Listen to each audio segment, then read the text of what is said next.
If they succeeded, they would destroy our way of life. In America, healthcare is a big business. In Canada, it is a right.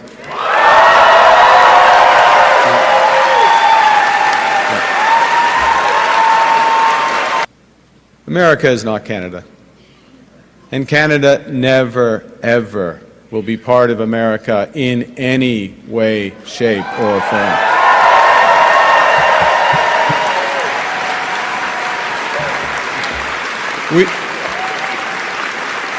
Look,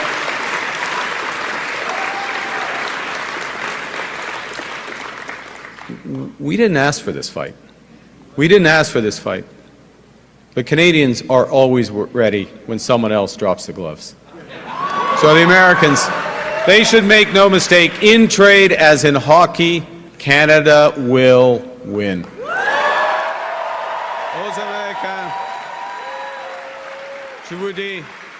So Donald Trump thinks he can weaken us with his plan to divide and conquer. Pierre Poilievre's plan will leave us divided and ready to be conquered. Because a person who worships at the altar of Donald Trump will kneel before him, not stand up to him.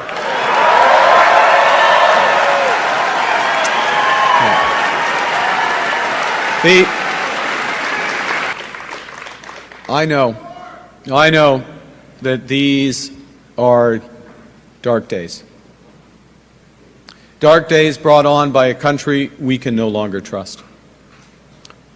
We are getting over the shock, but let us never forget the lessons. We have to look after ourselves, and we have to look out for each other. We need to pull together. When we come together, we build things that last because we are Canada strong. Vive la Canada! Merci tout le monde.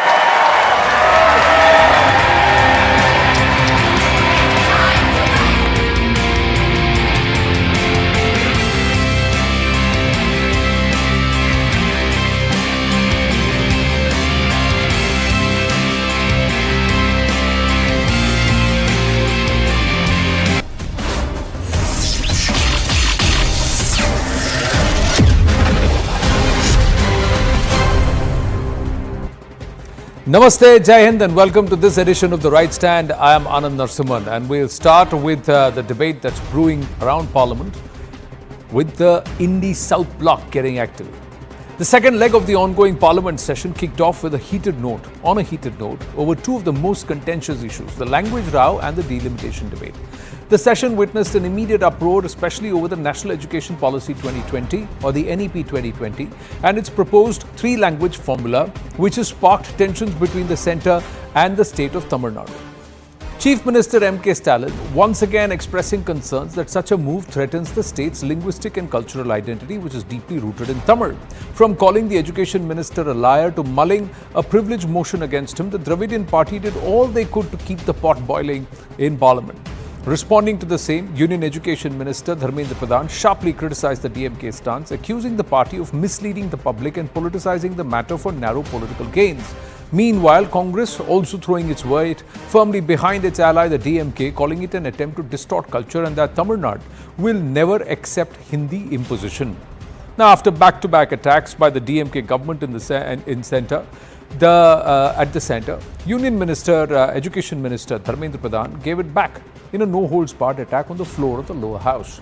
Stalin was quick to hit back with a retort. Here's how the latest war of words panned out.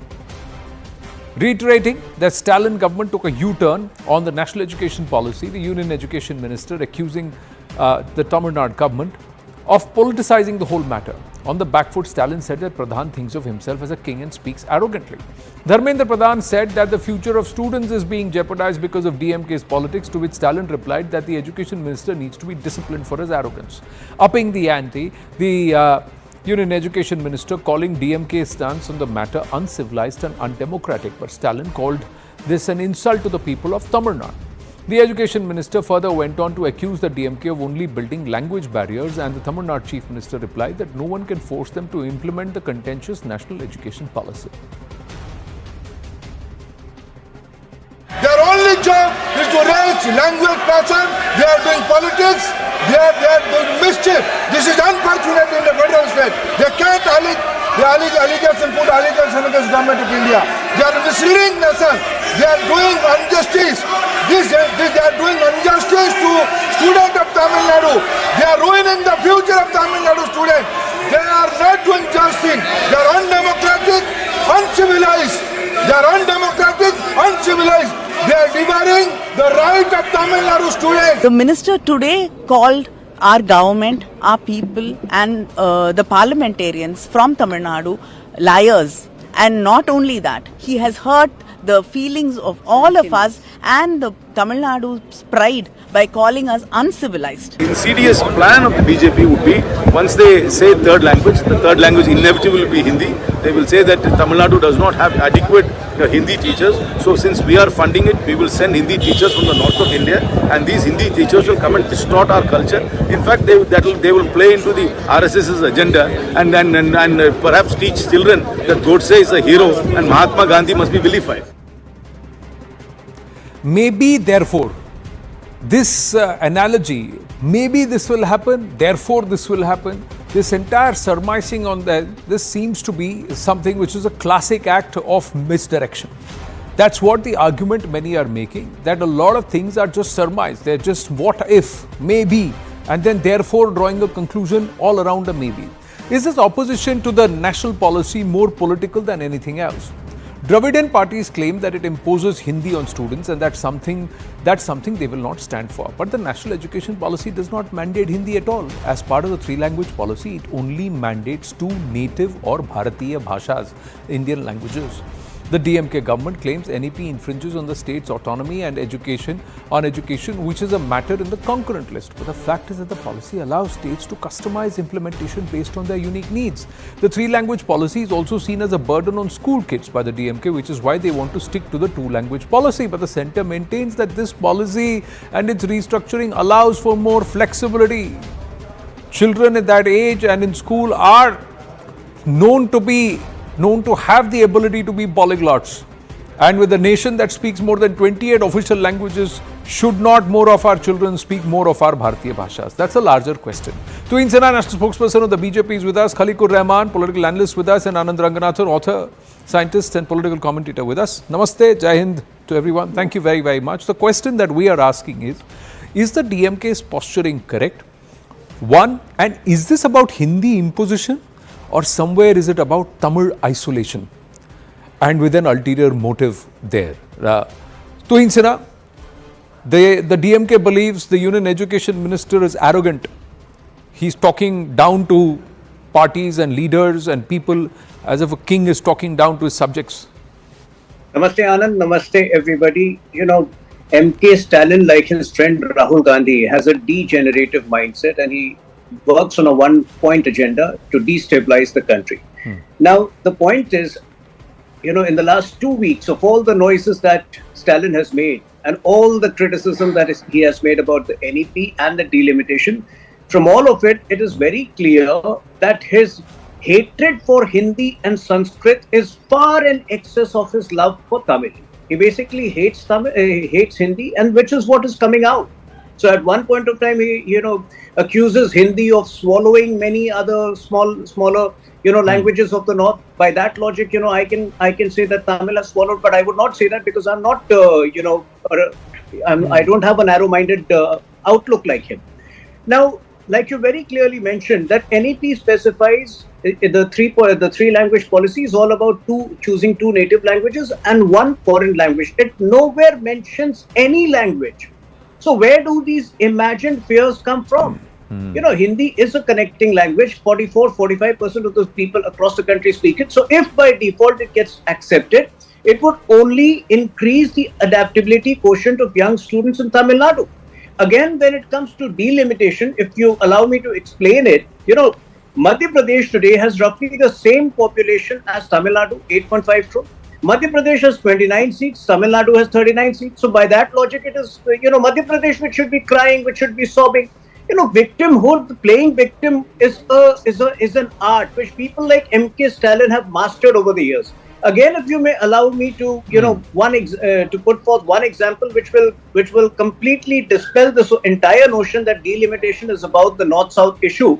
I'm giving you two examples from southern states, Tamil Nadu and Karnataka. Tamil Nadu has 15.9 lakh voters per seat as of today, and Karnataka has 19.3 lakh voters per seat, per Lok Sabha seat. So obviously, if delimitation happens as per conventional norm, the seats of Karnataka will go up significantly. Now you compare it with two northern states, Punjab and Haryana. Punjab has 16.59 lakh voters per Lok Sabha seat, and Haryana has 20.18 lakh voters per seat. So obviously Haryana's seats, if the delimitation happens through the conventional method like it has happened in the past, would go up significantly. So where is the question of North versus South? One state vis-a-vis the other state in the north, or one state vis-a-vis the other state in the south might get an extra share of seats, but that is how delimitation has happened over the years. On the one hand, they say, Jitni Abadi Utna Haq. They support Rahul Gandhi when he says that. And on the other hand, they make a big issue and they deny adequate representation based on population. This is the hypocrisy of DMK and the Congress party. Khaliqur Rahman? Yeah, in fact, as for the three language policy is concerned, because see, this is not that the Tamil Nadu is opposing the three language formula. Tamil Nadu has been opposing the three language formula for decades, in fact. And I think I would to some extent agree with Mr. Stalin that because as far the language is concerned, language is not just only which is taught in the schools, and through the language it is the culture, and which in fact forms the very fabric of our nation. And especially there has always been a divide between the south and the north when it comes to the language, especially the Hindi. And if you go to Tamil Nadu especially, I mean, the Hindi, in fact, if someone knows also, he'll be hesitant to speak Hindi unless and until it is an absolute necessary there. So I think, there should not be any kind of imposition of, the third language, and what Mr. Stalin said that will the BJP or any other government will impose the third language for in the UP other than this thing. So I mean, what is important now to be understood is I think the NEP as 2020, in fact. There are so many, clauses in that which the government in a very hurried manner, passed without taking actually the opposition and the major stakeholders into confidence. So I think this is why all these issues are being cropped up here. And I'm sure because my dear friend Mr. Ranganathan is there, he is very, keenly listening to me, and I think he's ready with all his ammunition. So I think this is what I think the center, should have done before implementing, the NEP 2020. And so that's the reason very clearly, not only, the Tamil Nadu, but even the Telangana has also said that we will not implement the national education policy. BJP in Karnataka, when the BJP government was there, it was the first state to adopt that. But later on again, what has happened there. So I think there is no unanimity on this. So I mean, when there is no unanimity, I think the centre also should, try to, take all the stakeholders. Except for Tamil Nadu, there are a lot of things that I would like to correct you on, but I'll leave that to Dr. Ranganathan. Otherwise, he'll say you steal my thunder every time. No, I'm just saying that outside of Tamil Nadu, outside of Tamil Nadu, NEP has largely been implemented across the country, sir. That's what's happened. I'll come back to... Because it is all BJP states. That's what I'm trying to tell you. Sir, Yeah, where the BJP is in power. Even that's the reason how I gave does you it the matter? I gave How you the does it example of matter? Karnataka. Okay, 1 minute. How does it matter? That means it's the attitude of the Congress party and the No, opposition it's not that the whatever attitude. BJP proposes, we will No. oppose. Now No, that no, is no, no. whether it No, is no, in the no. interest of the people, interest No, of no, the no. future or not. It- I'll it is park not. that there. Let Dr. Yes, sir. Ranganathan also speak. Then I will ask a few questions and perhaps a different way of looking at this entire problem, this entire issue. Yes, Dr. Ranganathan. Good evening, Anand, and good evening to my fellow panelists. At the outset, I'd like to say it's very unfair on my dear friend and brother, Mr. Rahman, because he's preempted. I mean, just when I was really prepared and I had, lot of pointed arrows in my arsenal, he's kind of completely disarmed me. So I don't know what to do. Be that as it may, because he's a friend, he wouldn't mind my No, I countering will not on. praise, because see, we have the freedom of expression at least on CNN. Let's go ahead. No, so I have 3 or 4 things to say. Anand, it's Yeah. becoming amply clear to disagree with Mr. Rahman when he says, look, the ruling dispensation did not take the opposition into confidence.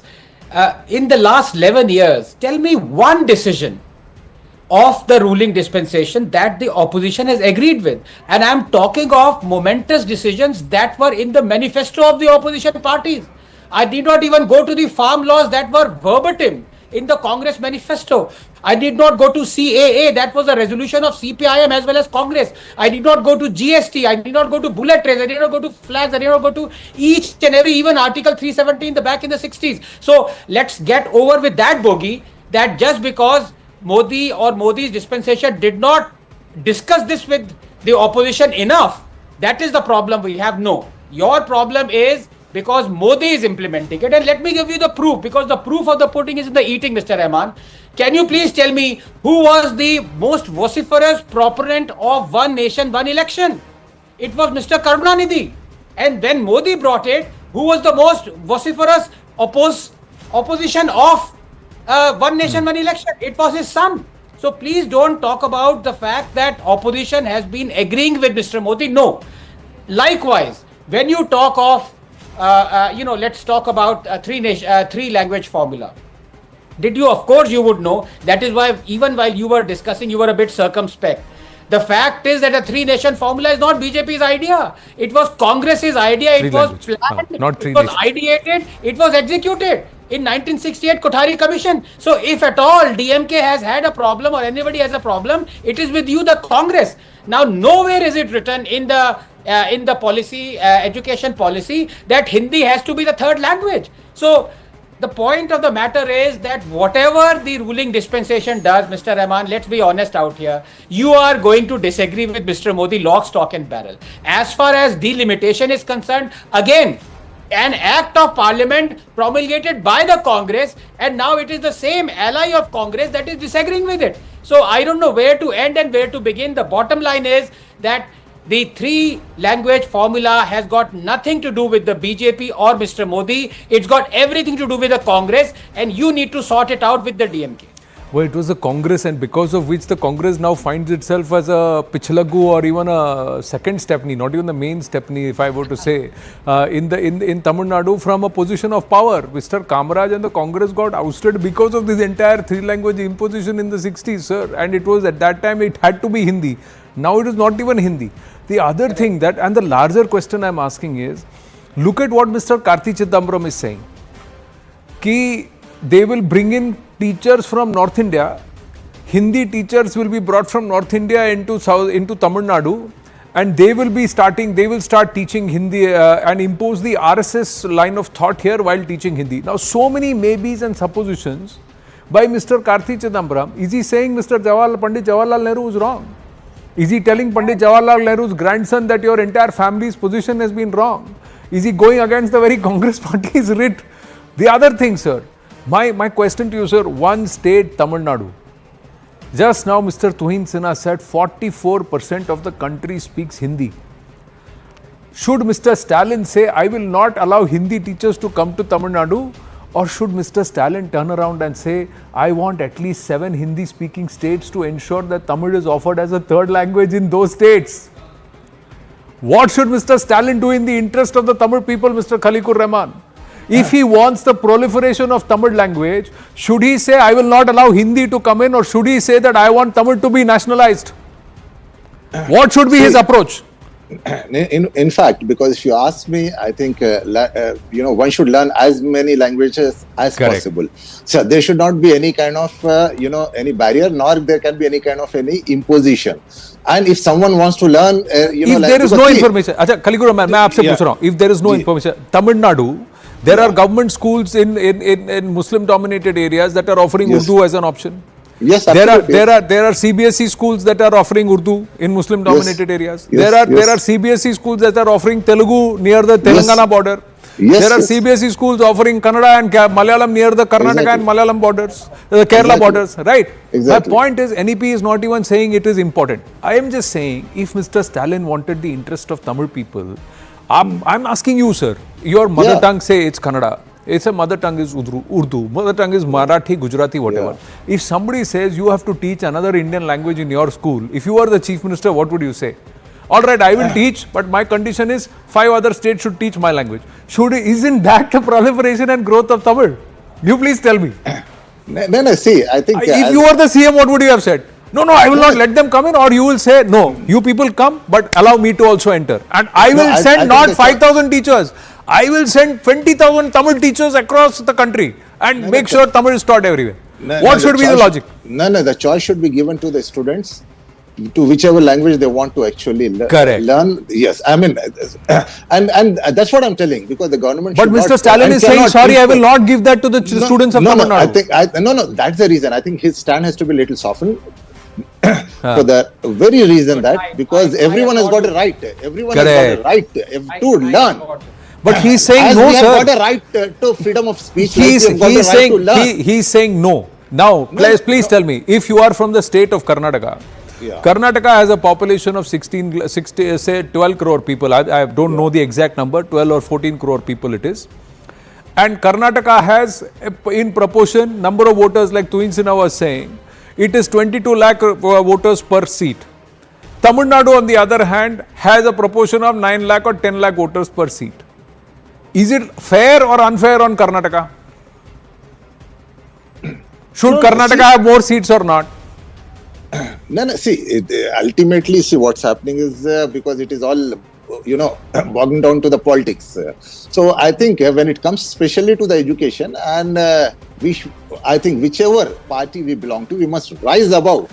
And then, so, think sir, in the broader, so should Revant Reddy and Mr. Siddaramaiah and Mr. Pinarayi Vijayan realize कि Stalin उन सबको टोपी पहना रहे हैं?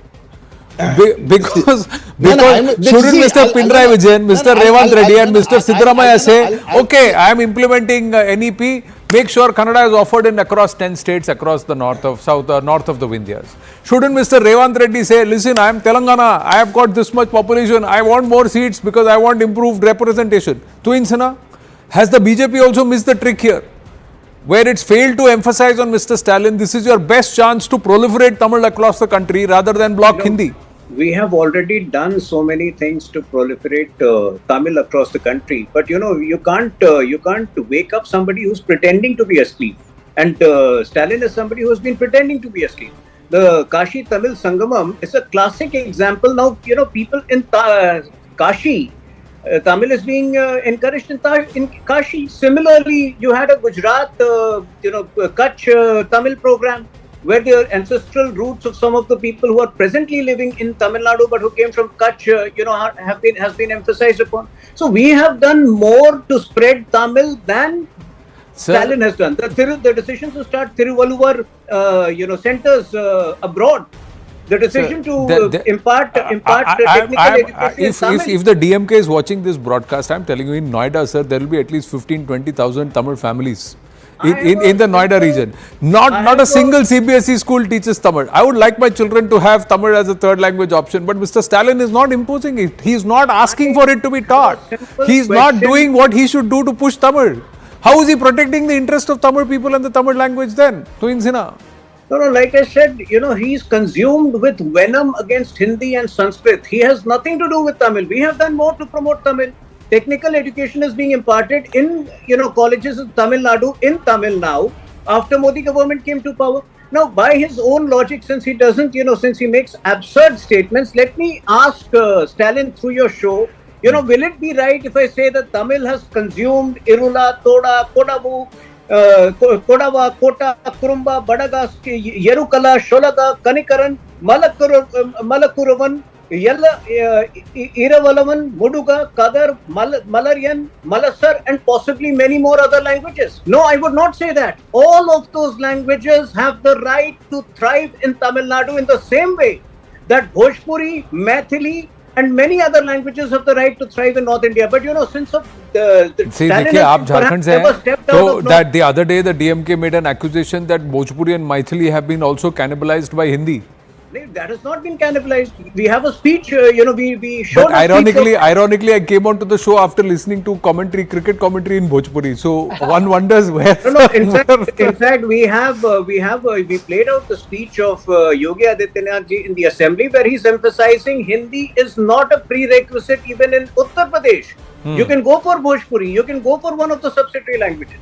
The problem with Stalin is that he's a xenophobia. He's a xenophobic person, parochial in his mindset. No, is it xenophobia, is it parochialism, or is it perhaps a desperate political tactic, Dr. Ranganathan? Is this a desperate political tactic at a time when you're perhaps looking at down the road and saying, oh, things are going to get a little tough, so let me stir up some emotions?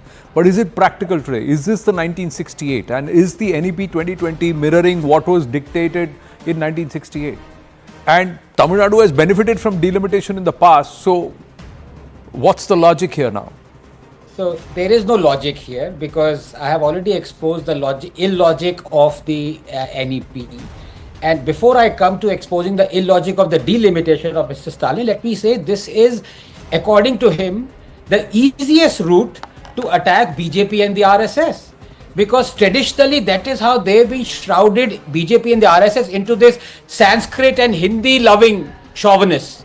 So the easiest way to attack them and to other them is to actually not directly hate them, but hate what they believe they are promoting, which is exactly not true. Because let me tell you, one of the biggest RSS thinkers in the country is the editor of Tughlaq. So where is he given up? Exactly.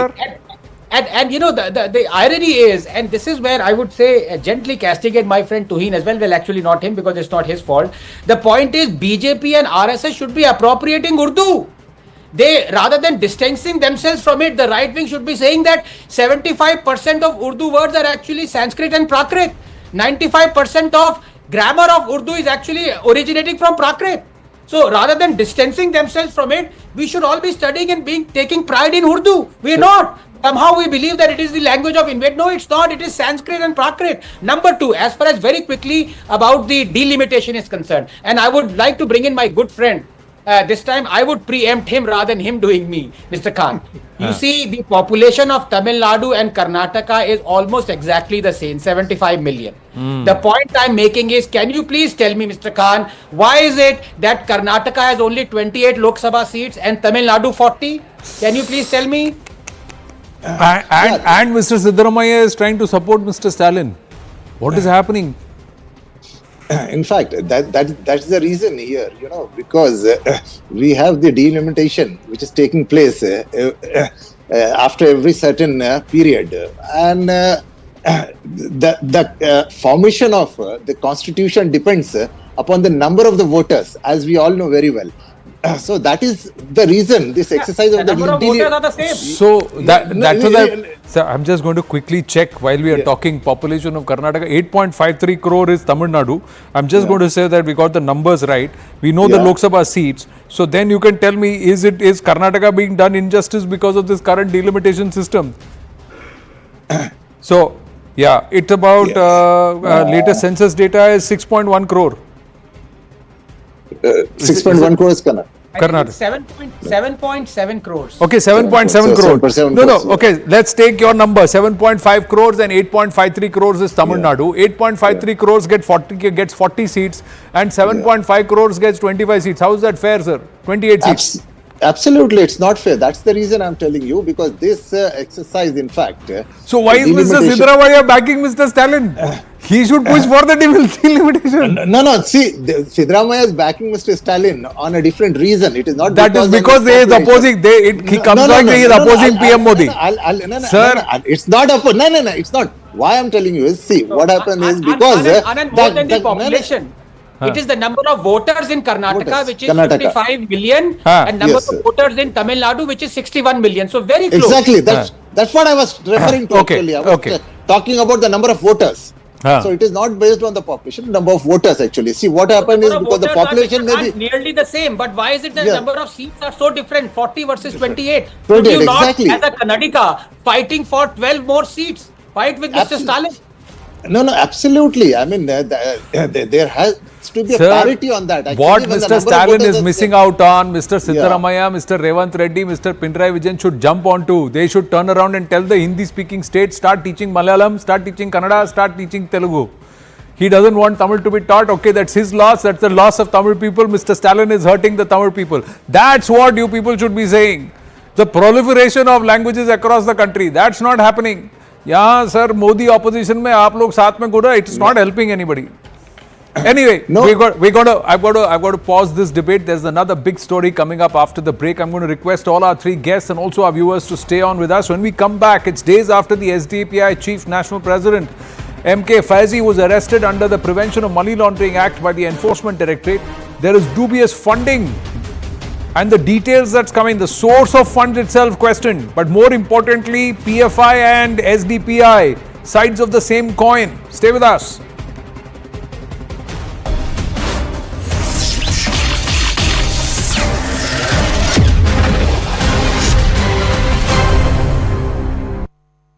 Jasmine, buddy.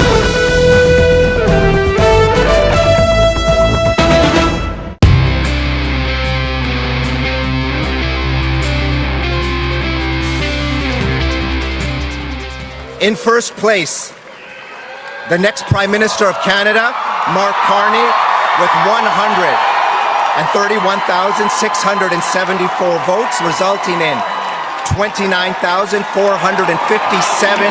allocated points, representing 85.9% of the vote.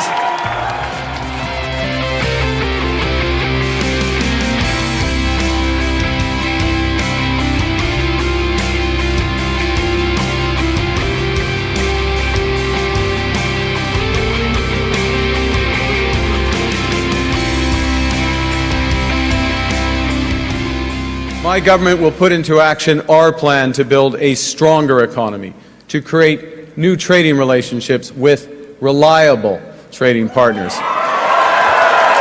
and to secure our borders.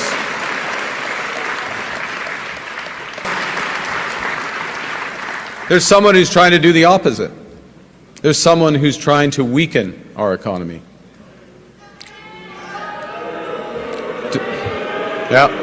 Donald Trump.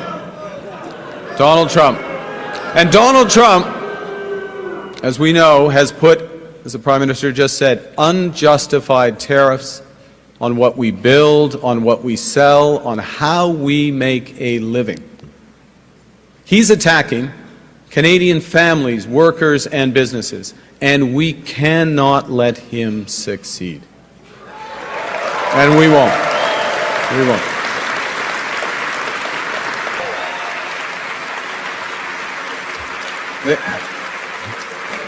The Canadian government has rightly retaliated and is rightly retaliating with our own tariffs that will have maximum impact in the United States and minimum impact here in Canada. And my government will keep our tariffs on until the Americans show us respect.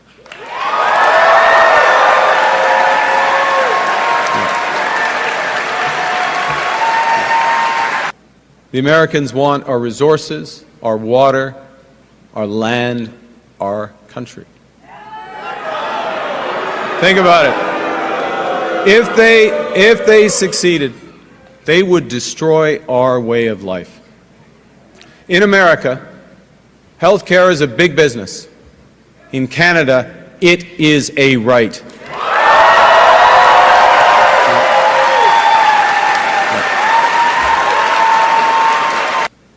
America is not Canada. And Canada never, ever will be part of America in any way, shape, or form.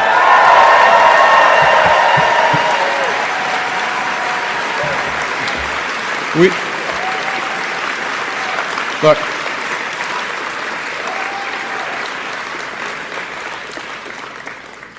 we didn't ask for this fight. We didn't ask for this fight.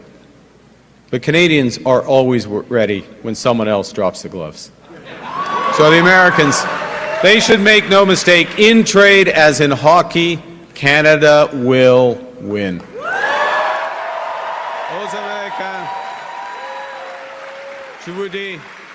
So Donald Trump thinks he can weaken us with his plan to divide and conquer.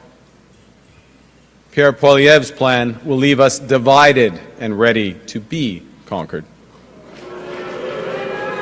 Because a person who worships at the altar of Donald Trump will kneel before him, not stand up to him.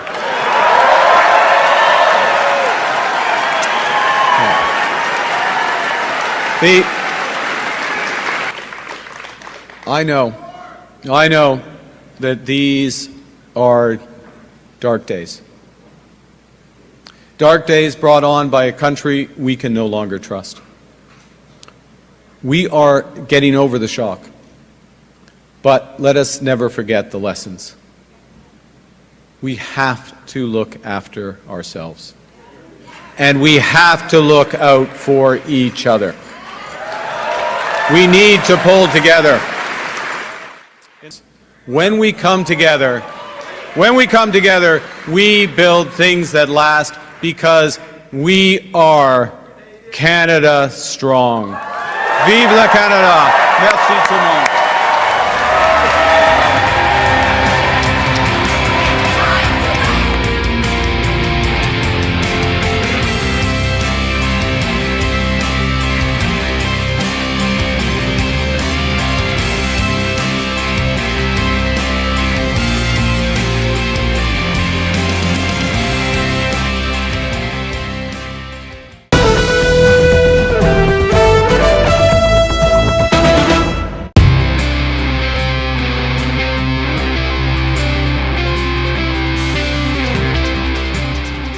In first place, the next Prime Minister of Canada, Mark Carney, with 131,674 votes, resulting in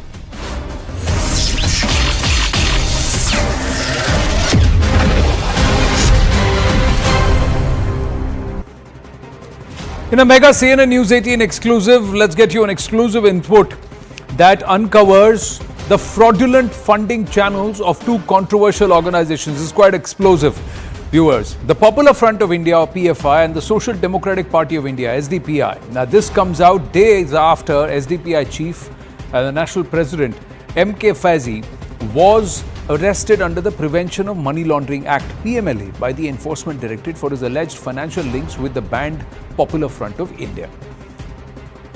The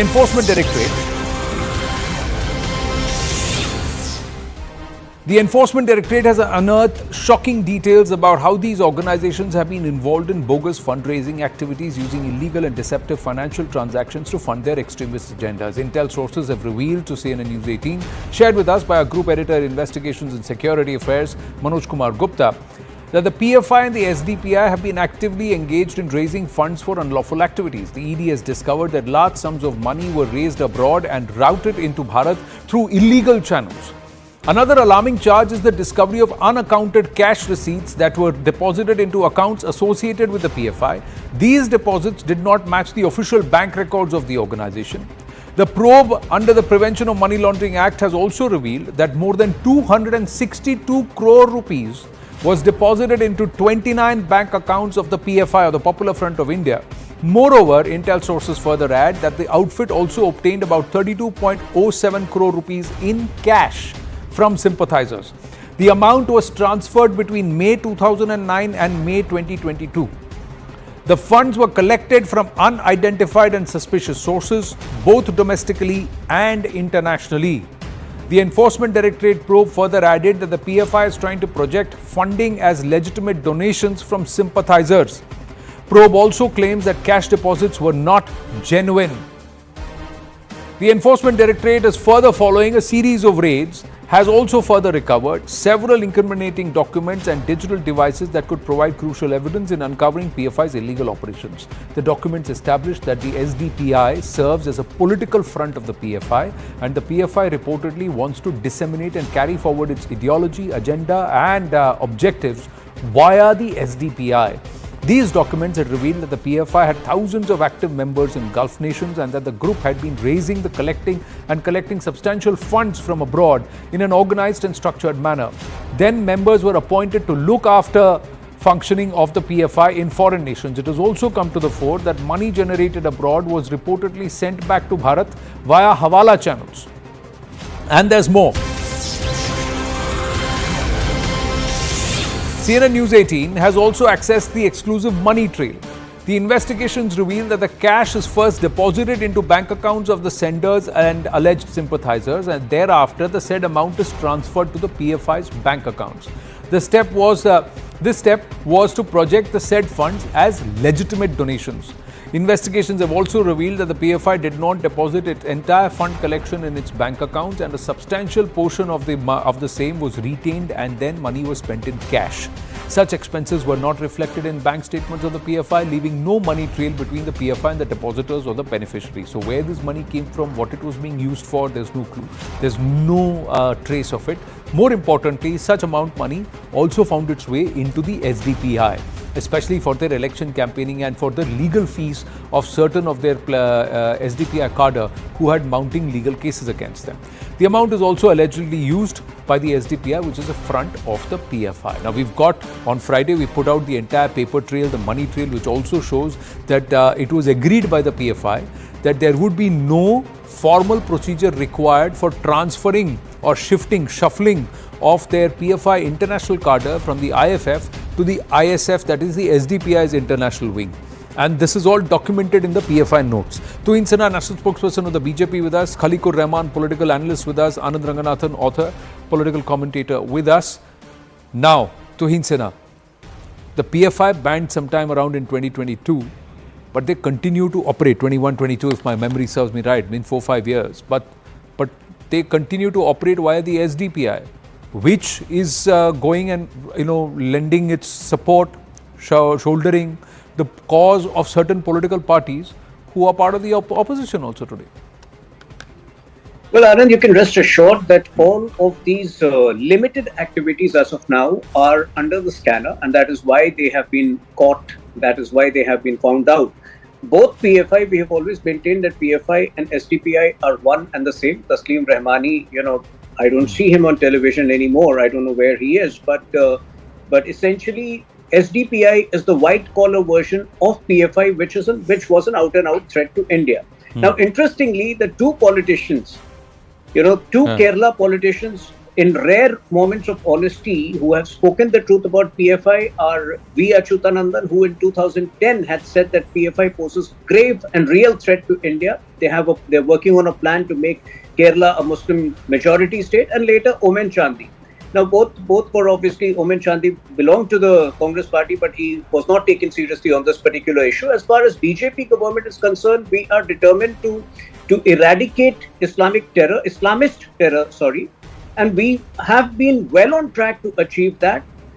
The banning of PFI was an important milestone in that direction. And whether, whatever little activities come out, limited, activities come to light, they will be dealt with extremely sternly within the ambit of... But this was an open secret that the moment you banned PFI and all its, fountainhead institutions, but allowed the SDPI as a political unit to proliferate, that their cadre is going to shift overnight and become cadre of the SDPI as a political party. Why was that allowed? Dr. Ranganathan, before I bring in Khalikur Rahman.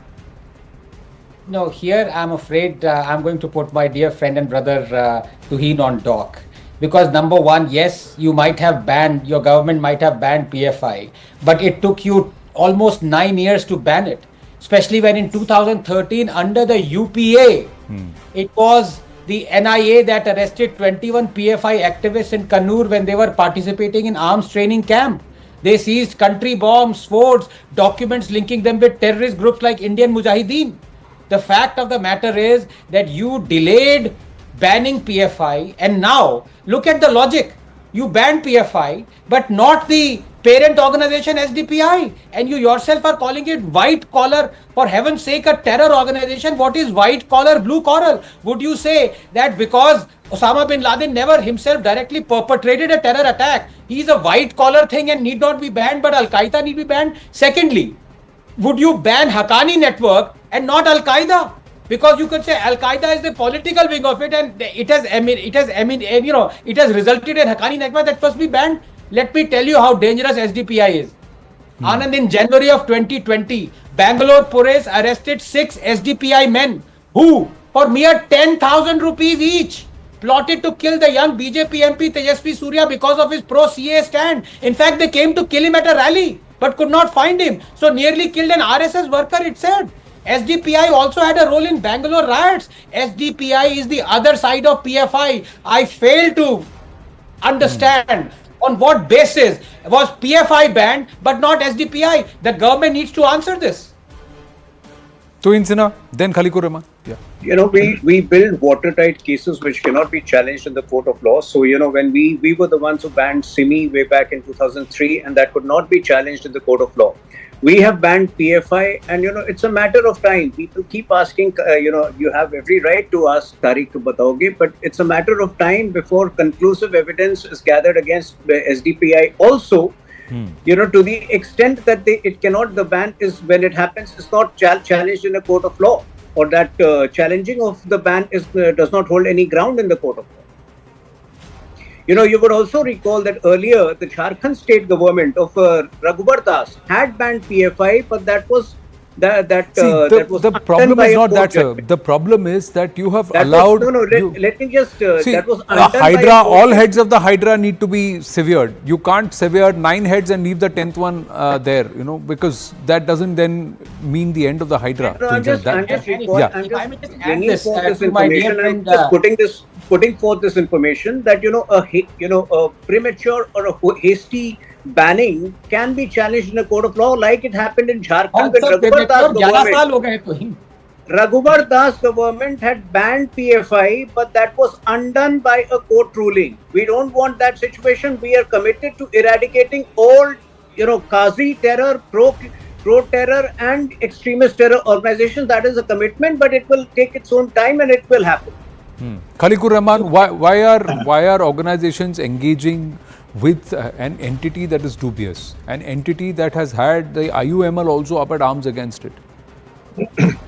And the Congress has dallied with the SDPI very openly, both in Kerala and in Karnataka. See, because as for the SDPI is concerned, SDPI in fact, should have been banned when the PFI was banned, and PFI also was banned after so much of after. Have you joined the BJP? No. I always call spade a spade.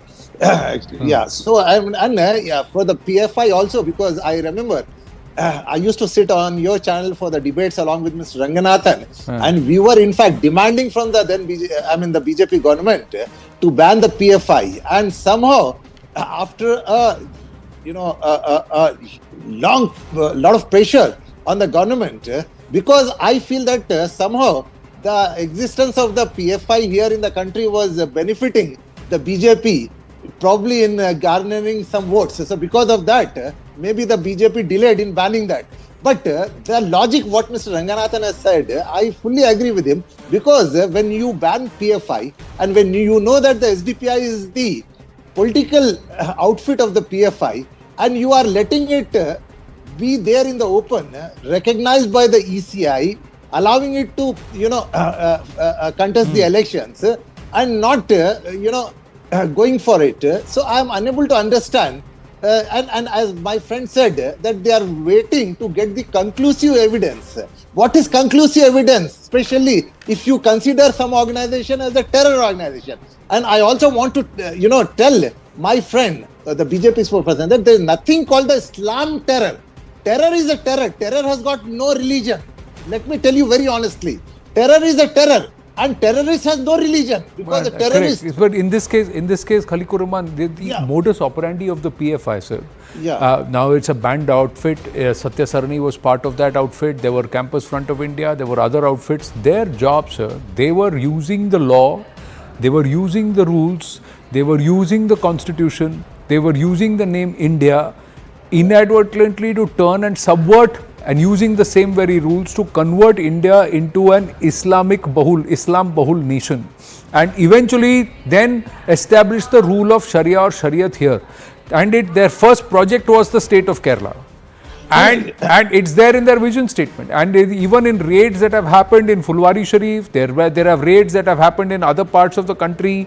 Documents that have shown very clearly that their agenda is eventually to work towards changing the very DNA of Bharat and turning it into an Islamic nation by 2047. What they are doing is, they do not want to take up bombs and go into the act of violence, open terrorism. What they are doing is getting into administration, into policy, to create social strife, participate in social unrest and create huge divides, and then push forward very aggressively using money this agenda of tabligh or conversion. Again, it is the Kerala Christian Forum, it is churches and it is priests of Kerala's churches who have come out and given a document of at least 30,000 Christian girls who have been forcibly converted by these people who are closely associated with the PFI and the SDPI. Interestingly, the Supreme Court gave the verdict in favor of one of those who ended up becoming an ISIS widow eventually. It's ironic and it's a slap on the face of our courts that the courts upheld in favor of the person rather than the parent, and today that very individual went to Syria for waging war and joining the ISIS. And there is a pin drop silence about it from the courts and from those judges who gave an opinion against that. Look at the compromising of national security. Today, those radicalized ISIS widows, they are actually trying to say they want to come back to India and continue that agenda. They are saying they want to peacefully continue that agenda of radicalization. What is this peaceful radicalization? That's the agenda of the PFI, is what is the NIA has claimed very clearly. And sir, till 2015-2016, the PFI on its website officially claimed that the CFI, the SDPI were all part of its umbrella wing. They were the tree and the others were their branches. It's only after 2015-2016 that they started delinking themselves and saying we are individual entities. All of this is on record, Anand Ranganathan. All of this is on record with the NIA.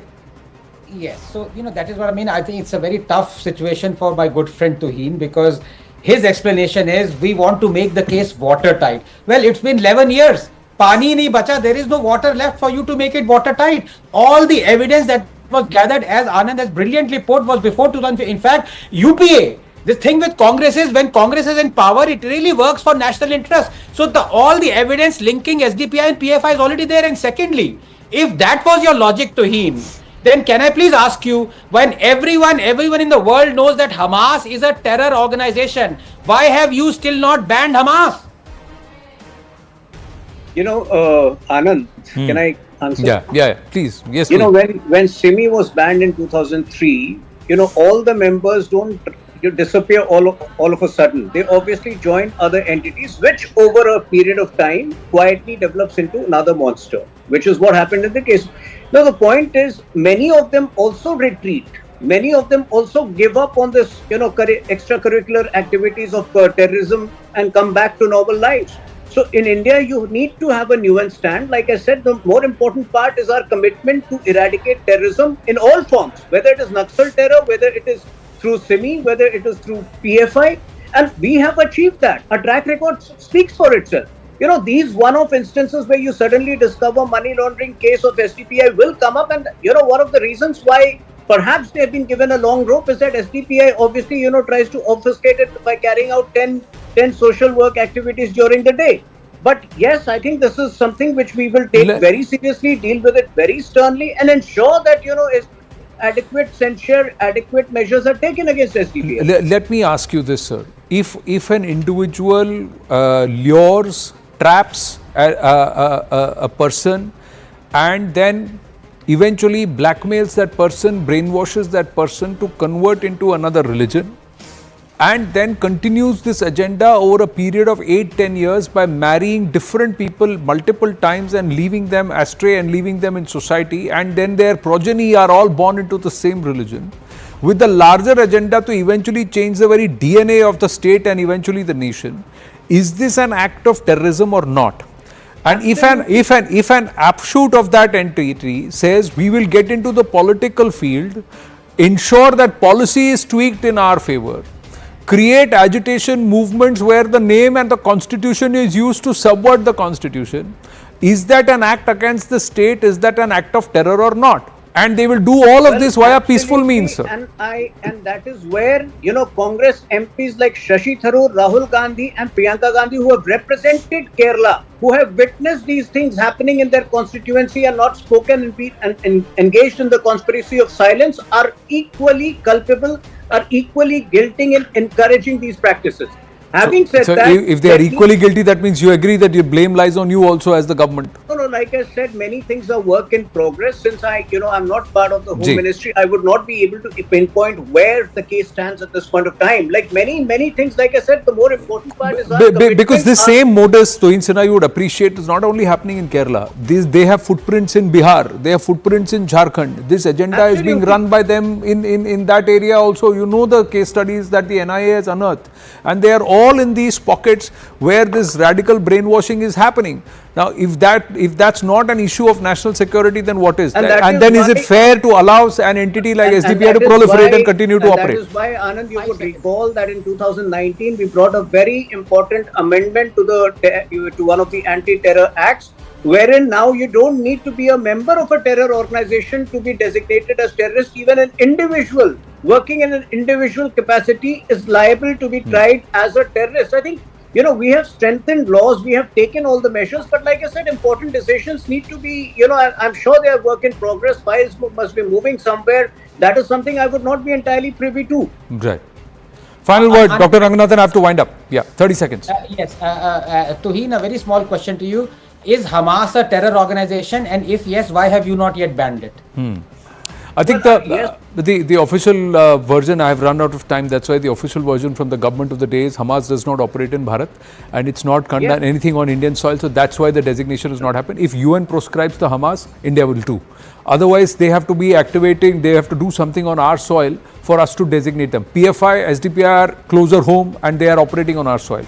Gentlemen, thank you very, very much for joining us on this edition of The Right Stand. I have to wind up on that note. Stay with us. Brass Tacks after the break.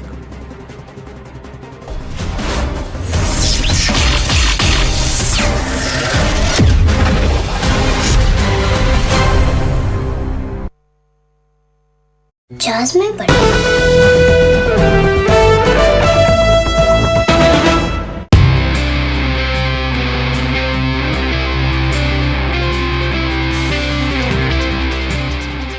In first place, the next Prime Minister of Canada, Mark Carney, with 131,674 votes, resulting in 29,457 allocated points, representing 85.9% of the vote.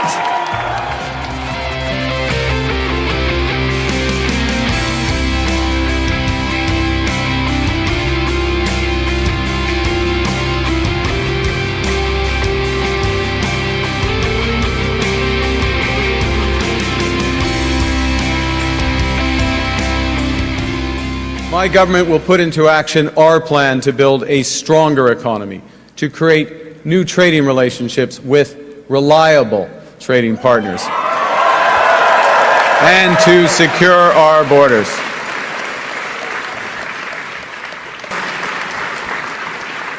There's someone who's trying to do the opposite.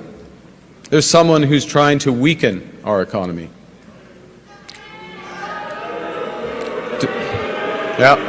Donald Trump. And Donald Trump, as we know, has put, as the Prime Minister just said, unjustified tariffs on what we build, on what we sell, on how we make a living. He's attacking Canadian families, workers, and businesses, and we cannot let him succeed. And we won't. We won't.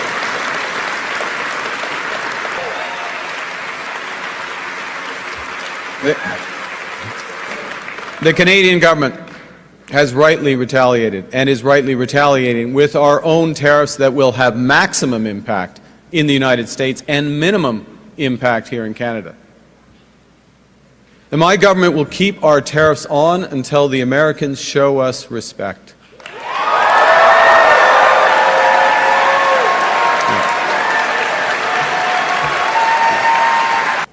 The Americans want our resources, our water, our land, our country. Think about it. If they succeeded, they would destroy our way of life. In America, healthcare is a big business. In Canada, it is a right.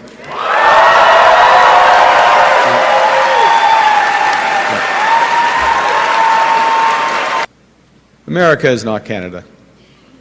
And Canada never, ever will be part of America in any way, shape, or form.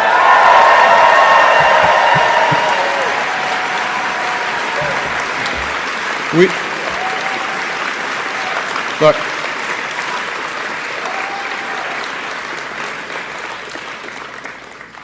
we didn't ask for this fight.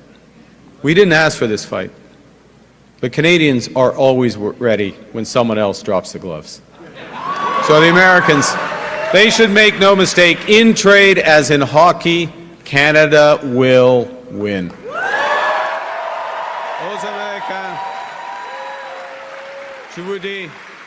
So Donald Trump thinks he can weaken us with his plan to divide and conquer. Pierre Poilievre's plan will leave us divided and ready to be conquered. Because a person who worships at the altar of Donald Trump will kneel before him, not stand up to him.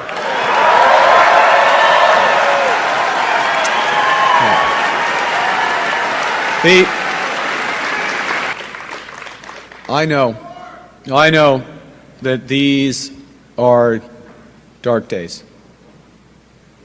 Dark days brought on by a country we can no longer trust. We are getting over the shock, but let us never forget the lessons. We have to look after ourselves, and we have to look out for each other. We need to pull together. When we come together, we build things that last because we are Canada strong. Vive la Canada! Merci tout le monde.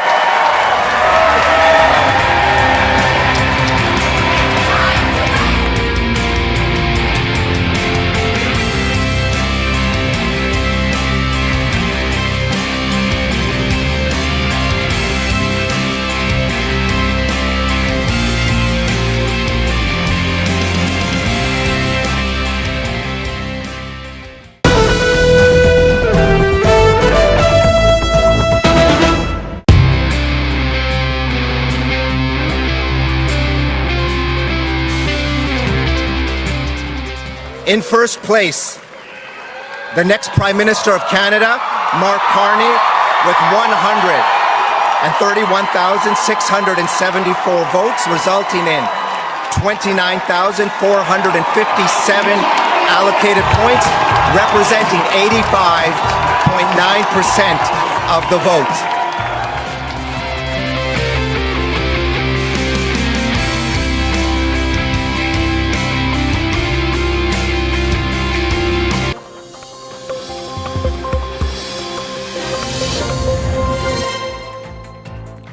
Good evening, you're watching Brass Tacks. I'm Zaka Jacob. The political fight between the DMK-led Tamil Nadu government and the centre over the national education policy and imposition of Hindi today reached the corridors of Parliament.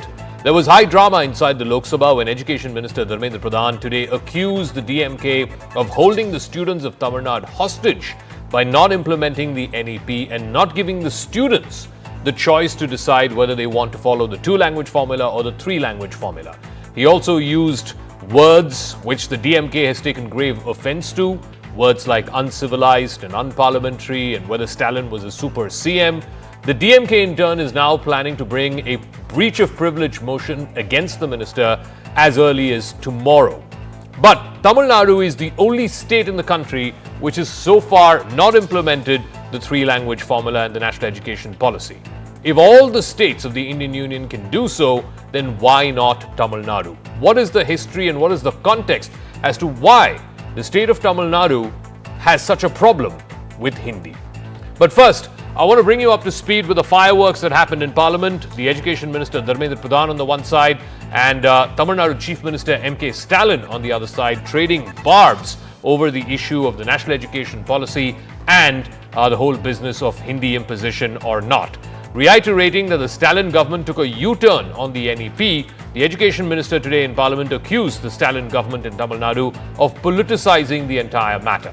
The Stalin government, and in fact Mr. Stalin himself today responding to that in Chennai, has said that Mr. Pradhan thinks of himself as a king and he speaks in an arrogant fashion. Dharmendra Pradhan said that the future of students in Tamil Nadu is being jeopardized because of the DMK's politics, to which Stalin replied that the education minister needs to be more disciplined for his arrogance. Upping the ante, the Union Education Minister also called the DMK's stand on this matter on NEP and two-language formula as uncivilized and undemocratic. And Stalin has rebutted this by saying this is an insult to the people of Tamil Nadu and that the DMK intends to bring a breach of privilege motion against the Minister for Education. The Minister for Education even went on to accuse the DMK of only building language barriers. And the Tamil Nadu Chief Minister responded by saying that no one can force them to implement the national education policy. Let's listen in to this back and forth that happened in Parliament and outside the corridors of Parliament on this contentious issue of language imposition and particularly education by fiat. Their chief minister was ready to accept that. Some super chief minister, some new person came up till March, they were saying the MOU. Why they back out? Let the tell. Why they back out? Trying to do politics. This is unfortunate, sir. Now, Tamil Nadu has historically